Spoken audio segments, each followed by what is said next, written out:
I'm just walking out of Crow Wood now. What I've done is I've collected. I'll just stop and show you. I'll put them down actually and just show you what I've got here.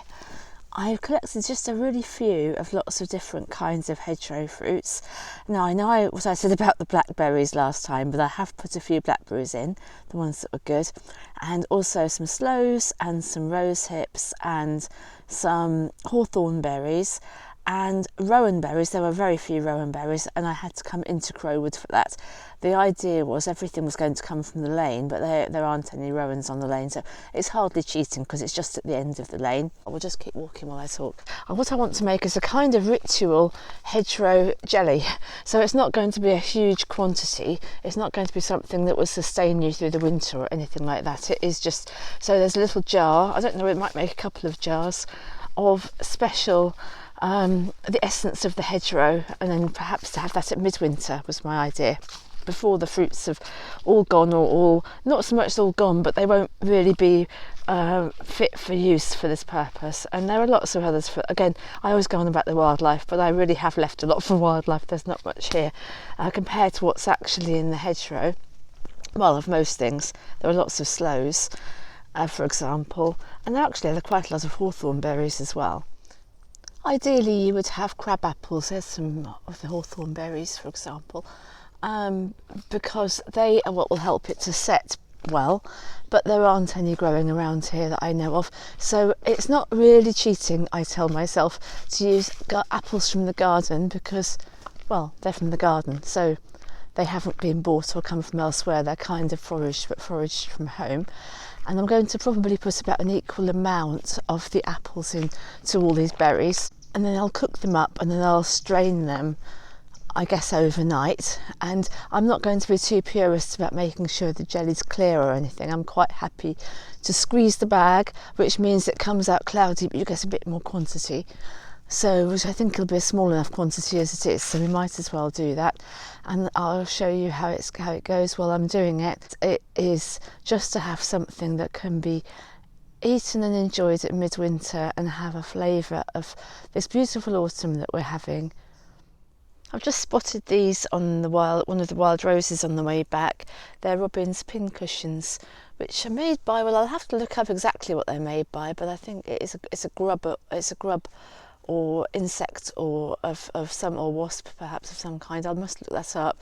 But it's amazing how they can do this or make the plant do it. It's beautiful, it's like moss. While I was picking the blackberries that I've put in my bowl here after Michaelmas, I was scanning the bushes, and a lot of them like that, as I was talking about before, or squishy. But there are quite a lot still for the birds, which I'm pleased about. But also I was telling myself that I was pretending to be a Bronze Age woman who would have had to just forage for whatever she could find, and she would not really have worried too much about the devil and what the devil might do to the blackberries. If there were berries there that she could gather, then that's what she would do. So that's what I did.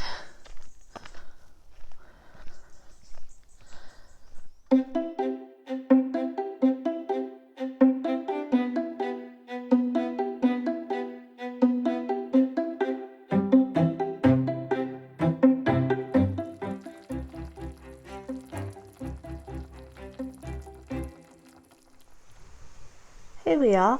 This is the fruit pulp. You can see actually the bits of apple, and I can see a rosehip there and blackberry, and you can just about make out the different fruits.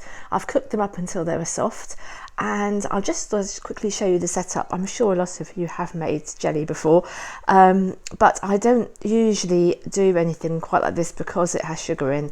So all I've done, as you can see, is I didn't actually have I used to have a jelly bag type thing, and in fact that's what the stand is. It came with a bag, which I couldn't find. I haven't been able to find for ages.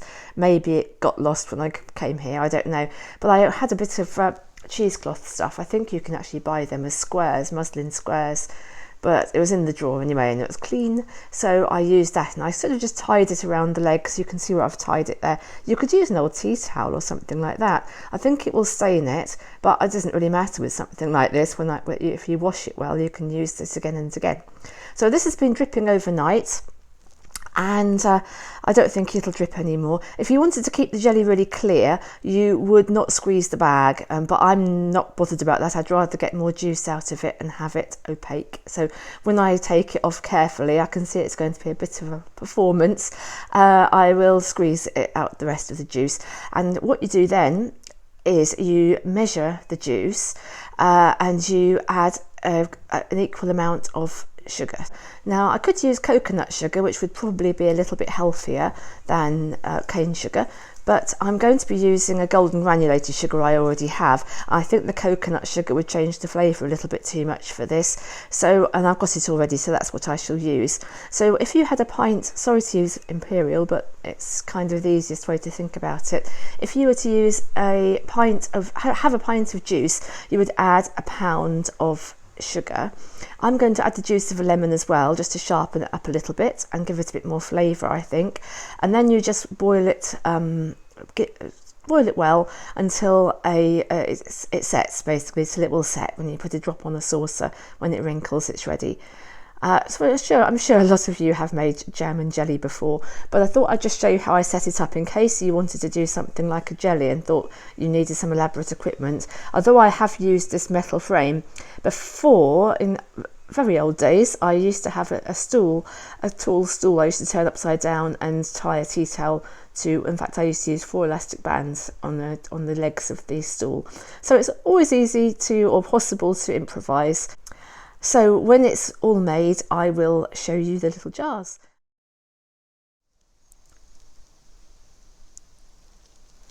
I ended up managing to make 3 little jars. They are little tiny ones, like this, reused little jars, and a larger one, which had honey in, I think, before. So I'll just take off the lid and just show you the colour and everything. Beautiful purpley colour, very autumnal, and you can see it set. You can see it's sort of wobbling, but it is set, and you can actually see the trees and everything reflected in it outside, which is rather nice. So I won't be able to tell you what it tastes like yet, because I'm not intending to dig into it until I know I said midwinter, but I might have a little bit at All Hallows, All Saints, All Souls, around then, which is about a week or so. Gosh, it's only about a week from now. So if I do, I'll let you know what it's like. But other than that, I'm going to conserve it and wait. The little jars are really tiny. I might be able to give 1 or 2 of those away, because I didn't know it was going to make quite as much as this. Even though they're very small, it's still more than I thought. So I'm really pleased with that. It was really, really worth it. Really worth the little bit of, well, it wasn't even work really, because it's so enjoyable collecting the berries.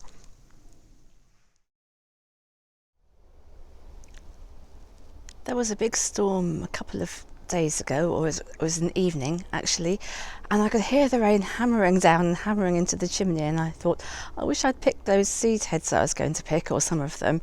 And I came out and had a look, and actually the angelica here had been knocked down quite a bit. You can see one of the stems down here, and I've picked some of the flower heads, or seed heads I suppose more properly, and brought them inside, so I will show you those in due course.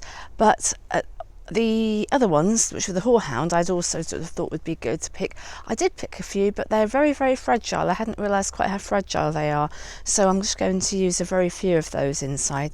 They do tend to fall to pieces a little bit, so it's all experimental. And as well, I noticed a ladybird sitting on one of them, and that did remind me that the primary idea is to leave them for overwintering insects.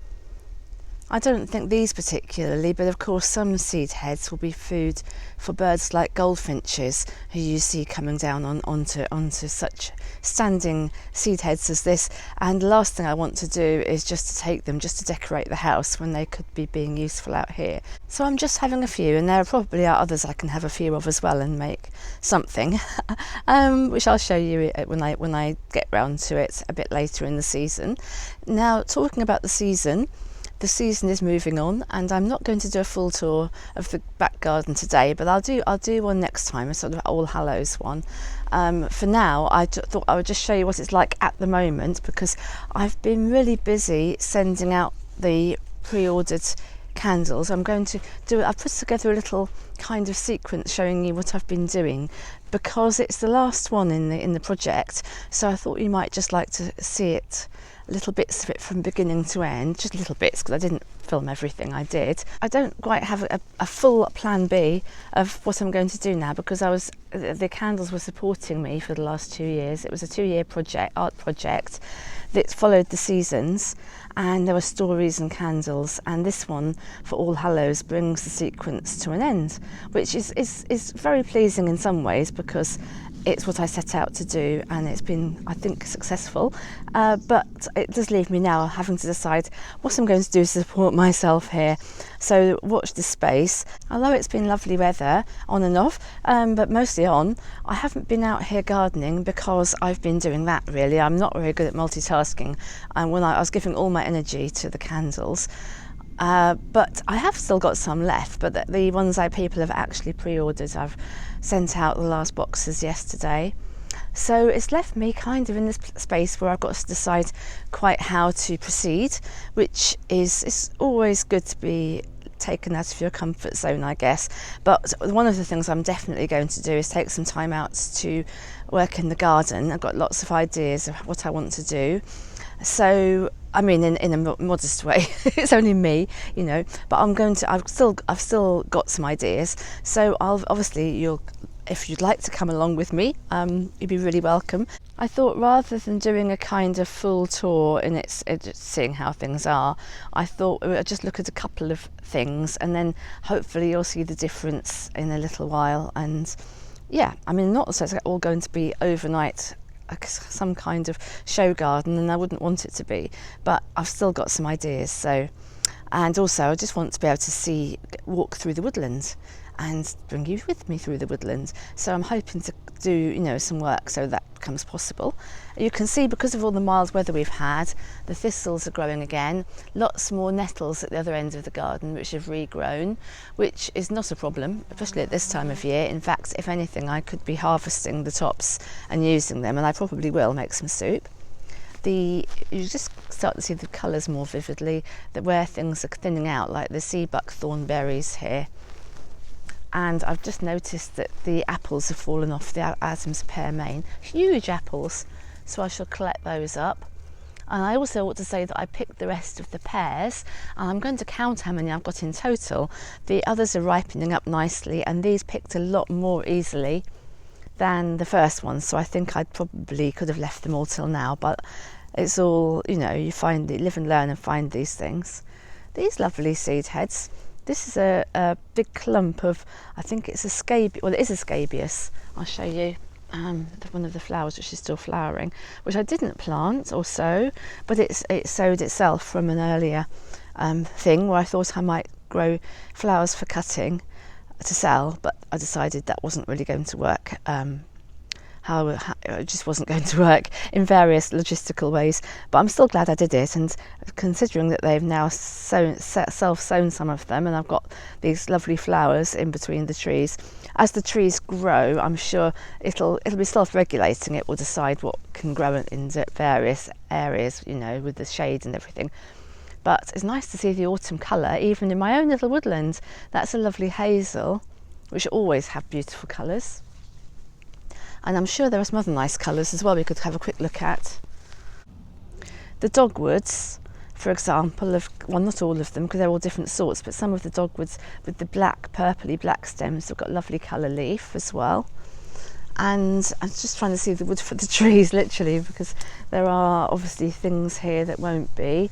Once I get clearing, like the thistles will go over here, and then you'll be able to see the cotoneaster and the berry. I've got quite a few cotoneasters, and they're really good for the birds. I think maybe you can eat the berries, I'm not sure, but I didn't grow them for that. I did grow them for birds, for wildlife. The birches haven't turned colour in the garden yet, or just starting to a little bit here, just show you. But out in the woodland, a lot of them are really golden now. I suppose they just act a little bit differently when they're in a group like this in the garden, I don't know. Because they are silver birches, so, and perhaps because they're young as well. But this is another thing I shall find out as I go along.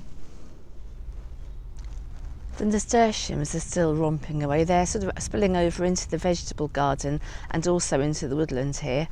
And in fact, this one here is kind of climbing through this tiny little sweet chestnut tree, which is quite an unusual sight. So the idea when I get into the woodland, as you can see, it's just completely dense at the moment. So what I'm going to do is deciding when the leaves start to fall more and I can see what's what, some of them will be the canopy layer, so I'll let them grow to their full size. And as you can probably see, the birches, some of them have got really, really, really tall, which is very exciting. But others will become shrubs, so I'll cut them down. They'll be I think you would call it the shrub layer in a woodland. That might not be quite the right terminology, but you have different layers anyway. So you have a canopy layer, then you have a lower layer with the shrubs, and then you'll have an understory, and then you'll have ground cover, which will be the ground cover part will be fairly self-regulating, because there are only certain plants that will be happy in the shade of the trees. And some of the trees which they were all bought as hedging shrubs, so they all could be cut down as shrubs, but I don't want to obviously cut them all down, especially the fruiting ones. But the ones that are going to provide the structure below the trees, they'll thicken up. I mean, this is all theory at the moment because I've read plenty about it, but I've never done this before. But I'm very excited to have a tiny little woodland, and I shall show you as probably within about a month. I should think. Oh, I shouldn't speak too soon, I know, but hopefully within a month there'll be quite a lot of difference to see. Nature will certainly make quite a lot of difference, because nature will move on whatever I do or don't do, which I shall be very happy to coexist with. But there'll be other things that I can shape a little bit myself, and that will make a stronger and better woodland for the future. I can see here where there's going to be a path. Well, there was a path which is gone, but I can see where it can be, that leads diagonally through the middle of the woodland. So I should maybe start there and work one side and then the other. I'm hoping that now I'm able to do some work in the garden, I'm hoping that the weather stays like it is today for a week or two, and see if I can make some real progress.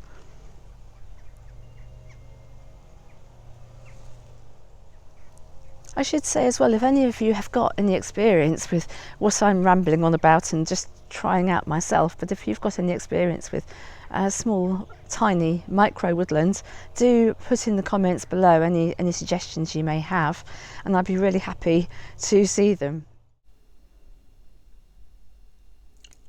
I said I would tell you a little bit about the candle that I designed and made the stories for Hallowtide, Samhain, All Hallows, Halloween, whatever you like to call it, about this time of year.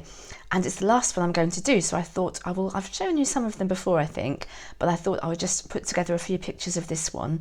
The idea behind it is based on a Bronze Age vessel found in Norfolk, a beaker, and it is to do with obviously the season, but the setting I chose for it was the idea of the place which was used as a human place of burial or ritual, and is now taken over by nature, whether that's a ruined church or a barrow cemetery.